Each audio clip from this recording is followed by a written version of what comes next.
গ্রামের লোকেরা এই লোকটিকে সমাধিদণ্ড দিল যাতে তার আত্মা চিরকাল যন্ত্রণা পায়। কিন্তু যখন গ্রামের লোকেরা সেখান থেকে ফিরে যাচ্ছিল তখন সেই আত্মা তাদের অভিশাপ দিল যে সে তাদের সব সুখ কেড়ে নেবে। কয়েকদিন পর সেই গ্রামে একটি বিয়ে ছিল, যেখানে আশীর্বাদ দেওয়ার জন্য এক পণ্ডিত রাতে একই পথ দিয়ে যাচ্ছিলেন।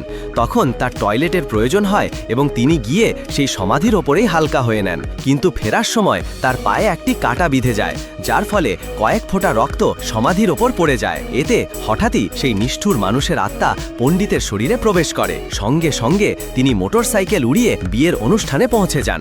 তারপর কনের ঘরে গিয়ে বরকে শেষ করে দেন। এরপর অদ্ভুতভাবে হাসতে হাসতে কনের খুলি চুল সহ উপড়ে ফেলেন, ফলে কনে সেখানেই যন্ত্রণা পেয়ে মারা যায়। এই ঘটনা জানাজানি হতেই গ্রামের সম্পূর্ণ অস্থিরতা ছড়িয়ে পড়ে এবং পুলিশ সেই পণ্ডিতকে দোষী ভেবে গ্রেফতার করে। তবে সেই মানুষের আত্মা অক্ষত অবস্থায় আবার সমাধি